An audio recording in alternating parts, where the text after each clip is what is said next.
హజ్ యాత్రకి వెళ్ళినటువంటి యాత్రికులకి సంబంధించిన లగేజ్ ఏదైతే ఉందో ఆ లగేజ్ వారి కూడా పంపడం జరగలేదు. అది ఇప్పటికీ కూడా మన విజయవాడ ఎంబార్కేషన్ పాయింట్లోనే ఉండిపోయింది. మదీనాకి హజ్ యాత్రికులు చేరిపోయారు, కానీ వారికి సంబంధించినటువంటి ఏదైతే మరి లగేజ్ ఉందో అది ఈరోజు కూడా మన విజయవాడ పాయింట్లోనే ఉండిపోయింది. 18, 19వ తేదీన విజయవాడ ఎంబార్కేషన్ పాయింట్ నుంచి 333 మంది హజ్ యాత్రికులు హజ్కు వెళ్లడం జరిగింది. 19వ తేదీన 177 మంది హజ్ యాత్రికులు వెళ్ళిన హాజీలకు వాళ్ళ సామాను వచ్చేసి కొన్ని టెక్నికల్ ఇష్యూస్ వల్ల ఎయిర్పోర్ట్లోనే ఉండడం జరిగింది.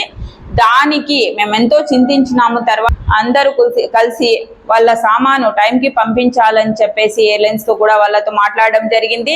తర్వాత మా చైర్మన్ కానీ మా హజ్ కమిటీ మెంబర్లందరికీ కూడా మా మంత్రి గారు అక్కడ కోల్కతాకు పంపించి ఇక్కడ నుంచి కంటైనర్లలో సామాన్లు అన్నీ పంపించి వాళ్ళ లగేజ్ పంపించి మాకు కూడా కోల్కతాకు పంపించి అక్కడ నుంచి ఆ సామాన్ మొత్తం వాళ్ళ లగేజ్ మదీనాకు పంపించడం జరిగింది. అక్కడ వాళ్ళకి లగేజ్ చేరిన తర్వాత వాళ్ళతో మాట్లాడి అంతా చేసి వాళ్ళకి లగేజ్ అందింది అన్న తర్వాత నుంచి అక్కడ కోల్కతా నుంచి మా మెంబర్లందరూ రావడం జరిగింది. అలా వచ్చిన తర్వాత కూడా ఇక్కడ మా గౌరవ ముఖ్యమంత్రి నారా చంద్రబాబు నాయుడు గారు, మినిస్టర్ గారు అందరూ కూడా అక్కడ సౌదీ ఎయిర్లైన్స్ వాళ్ళతో మాట్లాడి ప్రయాణికులకు కాంపెన్సేషన్ ఇవ్వాల్సిందే, వాళ్ళకు అసౌకర్యం కలిగింది అని చెప్పేసి సౌదీ ఎయిర్లైన్స్ తో మాట్లాడి అది ఫ్లై డీల్ అనే ఫ్లైట్ ద్వారా తప్పిదం జరిగింది అనేసి వాళ్ళ కాంపెన్సేషన్ ఇవ్వాల్సిందే అని అక్కడితో మాట్లాడి వాళ్లకు ఈరోజు 24,42,000 రూపాయలు కాంపెన్సేషన్ వచ్చింది. ప్రతి ఒక్క హాజీకి 13,800 రూపాయలు ఒక్కొక్క హాజీకి హజ్ కమిటీ ద్వారా చెల్లించడం జరుగుతోంది. మేము ఇంత చేస్తా ఉంటే హాజీల గురించి మా గౌరవ ముఖ్యమంత్రి నారా చంద్రబాబు నాయుడు గారు కానీ, మా మినిస్టర్ సార్ ఎన్ఎండి ఫరూక్ సాబ్ గారు కానీ, మా షరీఫ్ సాబ్ గారు, మా చైర్మన్ మెంబర్లు, తర్వాత వచ్చేసి ఆఫీసర్స్, హజ్ కమిటీలో పనిచేసే ప్రతి ఒక్క స్టాఫ్ అందరం కలిసి ఇంత చేసి మేము హాజీల గురించి ఆలోచిస్తా ఉంటే ఒక్క టెక్నికల్ ఇష్యూ, చిన్న ఇష్యూని పట్టుకొని వైసీపీ పేటీఎంస్ వాళ్ళు చిన్న దానికి భూతద్దంలో చూపించి ఏమేమో మాట్లాడుతున్నారు. మీరు హాజీల గురించి మాట్లాడుతున్నారు. మీ హయాంలో హాజీల గురించి మీరు ఎప్పుడైనా పట్టించుకున్నారా? హజ్ హౌస్ నిర్మాణం గురించి పట్టించుకున్నారా? ఎంబార్గేషన్ పాయింట్ గురించి పట్టించుకున్నారా? లేకపోతే ఏమైనా పోయి ఆ హాజీలకు సెండ్ ఆఫ్ ఇవ్వడం కానీ ఏమైనా చేసినారా? ఏదైనా ఒక్కటి చెప్పండి. ఎప్పుడు చూసినా ఏం దొరుకుతుంది, హజ్ కమిటీ మీద పడి ఏడవడం తప్ప మీకు ఏం తెలుసు? ఎప్పుడు చూసినా మా కూటమి ప్రభుత్వం, మా చంద్రబాబు నాయుడు గారి మీద, మా హజ్ కమిటీ మీద ఎప్పుడు ఏదో ఒకటి అవాకులు చవాకులు పేలడం ఇదే అయిపోయింది మీకు. ఎందుకంటే మీకు తెలుసు ఏమంటారు, బిర్యానీ అంతా తిని విస్తరాకు బాగలేదు అన్న రకం మీ వైసీపీ ప్రభుత్వానిది.